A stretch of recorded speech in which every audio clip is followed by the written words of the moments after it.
matter. It's in a soldier, say go fire. If I don't give a number, you want to be my lover. I say your father, I repeat I'm your father. Oh, sing me siwala. I don't tire. Oh.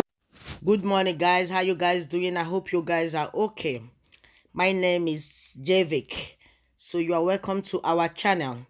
So there is a message after on the 1st of October being 2019, Muhammad Buhari has a message for Nigerian citizens.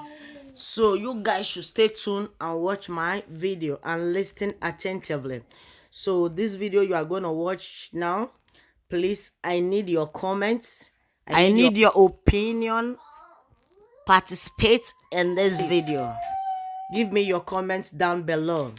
If you are new to this channel, please subscribe. Be a partner to this family because you guys are part of my family. Stay tuned to this video. Choose and peace out. Love you guys. See you next in another video. And growth plan, which I launched on 5th of April 2017. The medium-term development plan charted the trajectory for our economy to exit from recession and return to the path of sustainable, diversified, and inclusive growth for Nigerians. Pursuant to these reforms, the economy has recovered and we have had 9 successive quarters of growth since our exit from recession. The exchange rate in the last 3 years has remained stable, with robust reserves of $42.5 billion United States dollars, up from $23 billion United States dollars in October 2016. Learning from the mistakes of the past, this administration is committed to responsibly managing our oil wealth endowments. We will continue to prudently save our oil income and invest more in the non-oil job-creating sectors. In this regard, we are significantly increasing investment in critical infrastructure. Last year, capital releases only commenced with the approval of the budget in June 2018. However, as at 20th June this year, up to 1.74 trillion naira has been released for capital projects in the 2018 fiscal year. Implementation of the 2019 capital budget, which was only approved in June 2019, will be accelerated to ensure that critical priority projects are completed or substantially addressed. The Ministry of Finance, Budget and National Planning has been directed to release 600 billion naira for capital expenditure in the next 3 months. To maximize impact, we shall continue to increasingly welcome and encourage private capital for infrastructural development through public-private partnership. Through the Road Infrastructure Tax Credit Scheme, which I initiated in January this year, we are giving incentives to private sector inflow of over 205 billion naira in 19 Nigerian roads and bridges of 794.4 kilometers in 11 states of the Federation. As we push to diversify the economy, we still remain focused on optimizing the revenues generated from the oil and the gas sector.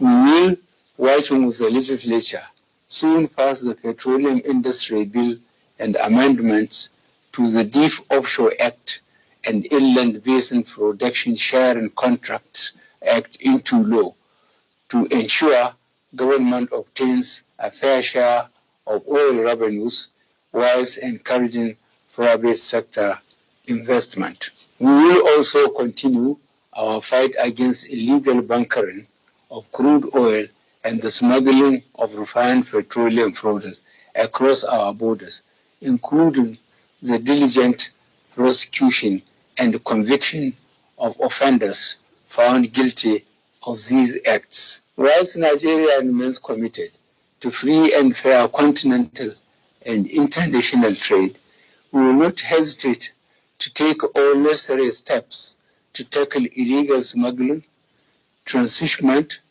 and other predatory trade practices that destroy jobs in our country. We are resolute in reforming the power sector.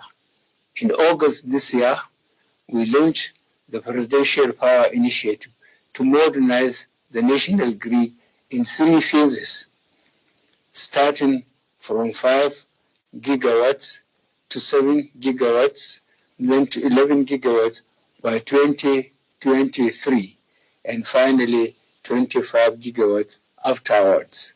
This program, in partnership with the German government and Siemens, will provide end-to-end electrification solutions that will resolve our transmission and distribution challenges. The program will also look to localize the development and assembly of smart meters, as well as operations and maintenance capabilities of transmission and distribution infrastructure. I am pleased with the improved interagency collaboration between the Ministry of Power and the regulators in the banking and power sectors to ensure that electricity sales, billings, and collections are automated and become cashless. These initiatives are important to ensure that the technical and collection losses in the sector are substantially reduced. I remain confident that Nigerians will have affordable and uninterrupted electricity supply in the not too distant future. Our efforts to improve the power sector will complement other infrastructure investments projects under the Presidential Infrastructure Development Fund, which is investing in the Mambila Power Plant project, as well as key economic road infrastructure such as the Lagos-Ibadan Expressway, Second Niger Bridge, and Abuja-Kano Expressway. The first set of these projects remain on track to be completed by 2022. Our journey to food security and self-sufficiency is well underway. We have made remarkable progress in almost all segments of the agriculture value chain, from fertilizers to rice to animal feed production.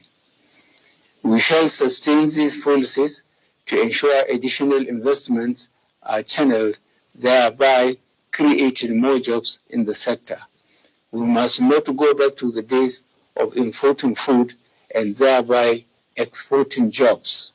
Our commitment to achieving macroeconomic stability and economic diversification has been underscored by the merger of the Ministry of Finance with the Ministry of Budget and the National Plan. This combined ministry has the important mandate to enhance the management of domestic and global fiscal risks, coordinate policies with the trade and monetary authorities, raise and deploy revenues to fund budgeted expenditure, and integrate annual budgets and medium-term fiscal strategies. With this, our revenue-generating and reporting agencies will come under much greater scrutiny.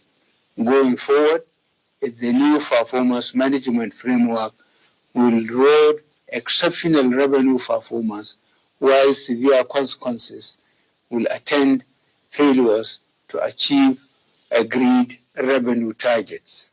I recently constituted an Economic Advisory Council to advise me on inclusive and sustainable macroeconomic, fiscal, and monetary policies.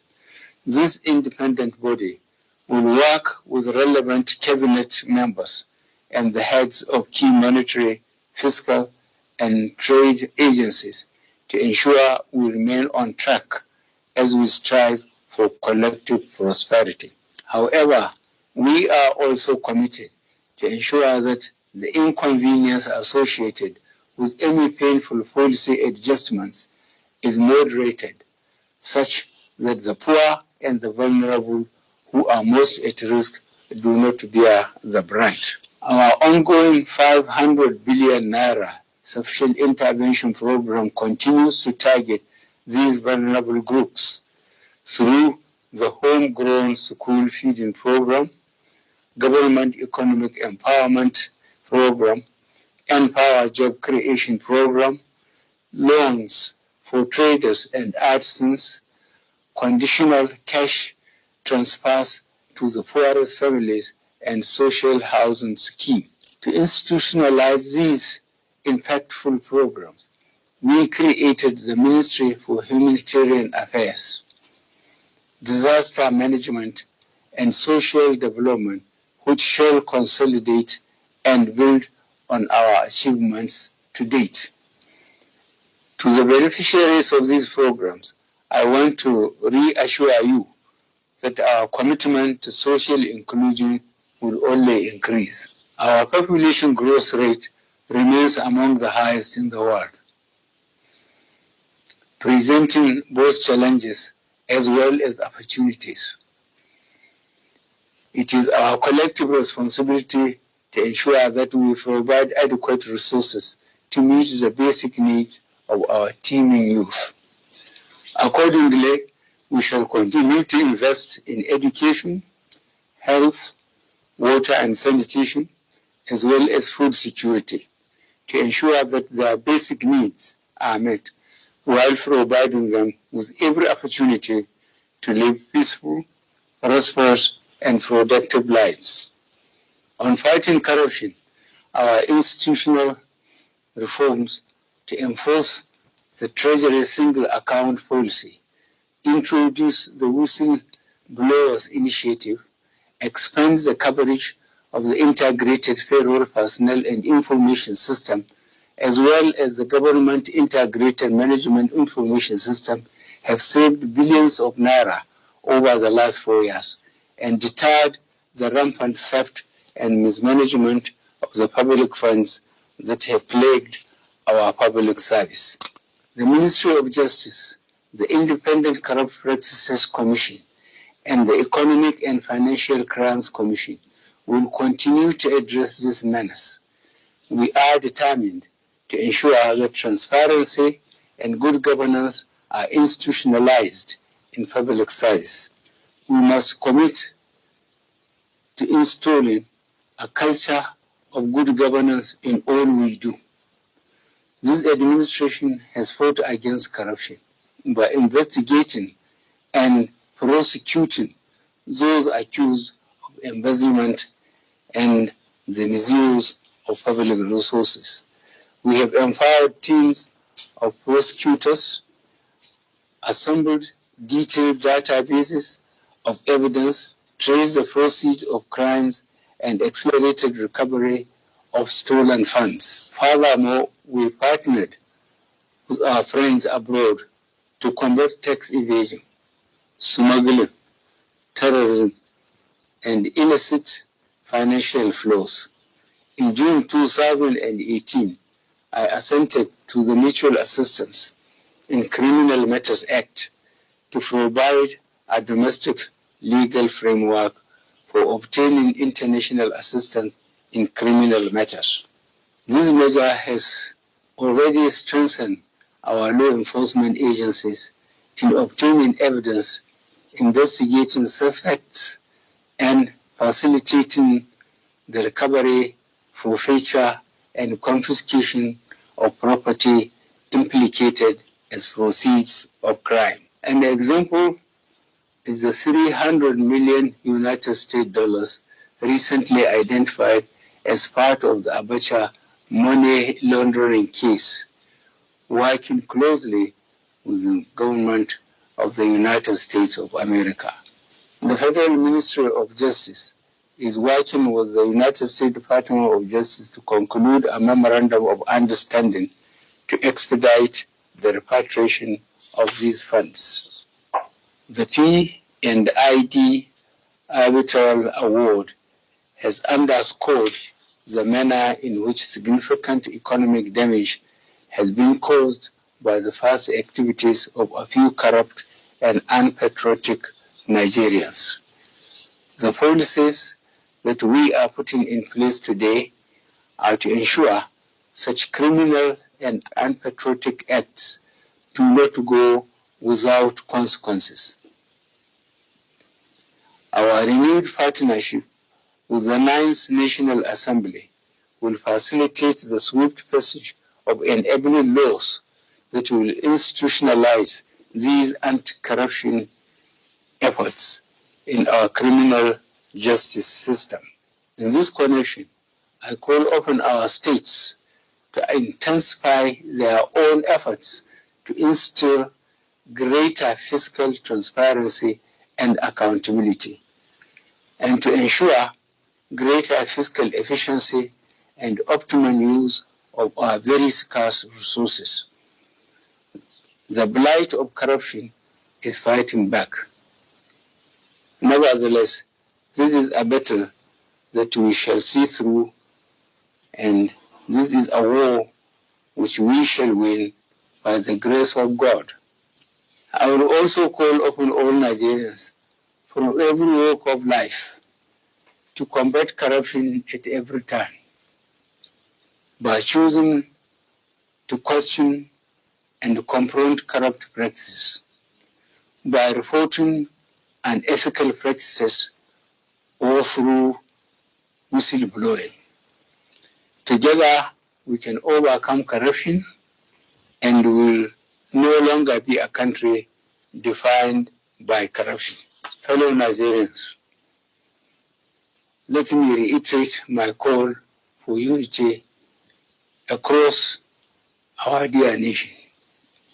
Nigeria will emerge from our present challenges stronger and more resilient than ever, but only if all of us join hands to encourage good governance, foster inclusive economic development, and defend and protect our nation from all those who would wish us ill. I thank you all. I thank you most sincerely and wish you a happy Independence anniversary. May God bless you all, and may He continue to bless the Federal Republic of Nigeria.